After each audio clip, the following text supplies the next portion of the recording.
कक्षा 7 व्याकरण पाठ 3 संधि। संधि का शाब्दिक अर्थ होता है मेल, जोड़ या संयोग। दो शब्दों का मेल होने पर पहले शब्द का अंतिम वर्ण तथा दूसरे शब्द का पहला वर्ण जब आपस में मिलते हैं तो उनके मिलने पर बने गए शब्द, नए शब्द जो बन जाते हैं, उनमें विकार या परिवर्तन को हम संधि कहते हैं। किस प्रकार? जैसे गणेश है तो गणेश का पहला शब्द क्या हो गया? ग, गण और धन आगे का ईश, तो ये दोनों शब्द मिला के क्या बन गया? गणेश। तो पहले शब्द का अंतिम वर्ण और दूसरे शब्द का पहला वर्ण। ठीक है। सूर्य धन उदय, सूर्योदय, हिम धन आलय, हिमालय। उदाहरण के माध्यम से आप समझ सकते हैं कि शब्दों की निकट आने पर वर्णों के मेल से विकार उत्पन्न होता है, जिसमें वर्णों में परिवर्तन आता है तो नए शब्द बन जाते हैं। दो वर्णों के परस्पर मेल से उनके मूल रूप में जो विकार या परिवर्तन उत्पन्न होता है उसे हम संधि कहते हैं। संधि विच्छेद, संधि युक्त शब्दों को अलग अलग करके लिखने की प्रक्रिया को संधि विच्छेद कहते हैं। संधि के कितने भेद होते हैं? 3, स्वर संधि, व्यंजन संधि और विसर्ग संधि। स्वर संधि का अर्थ है स्वरों का मेल। जब दो स्वरों के मेल से परिवर्तन होता है तो स्वर संधि कहलाती है। कैसे?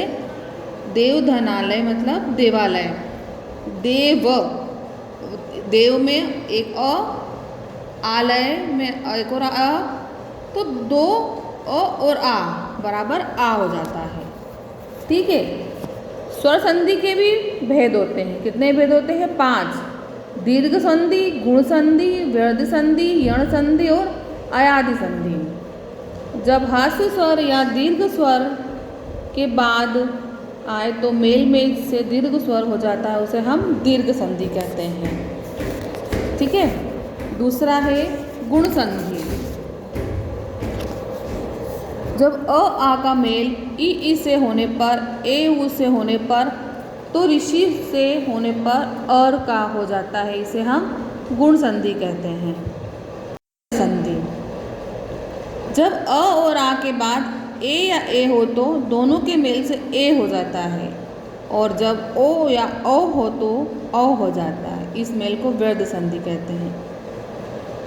यण संधि, यदि पहले शब्द के अंत में ई, उ, ओ या ऋषि हो तो दूसरे शब्द के आरंभ में कोई अन्य स्वर हो तो दोनों के मेल से क्रमशः य, व तथा र हो जाता है, इसे यण संधि कहते हैं। अयादि संधि, ए या ओ के बाद यदि कोई स्वर आए तो ए का अए, ए का आय और ओ का औ और ओ का आव हो जाता है।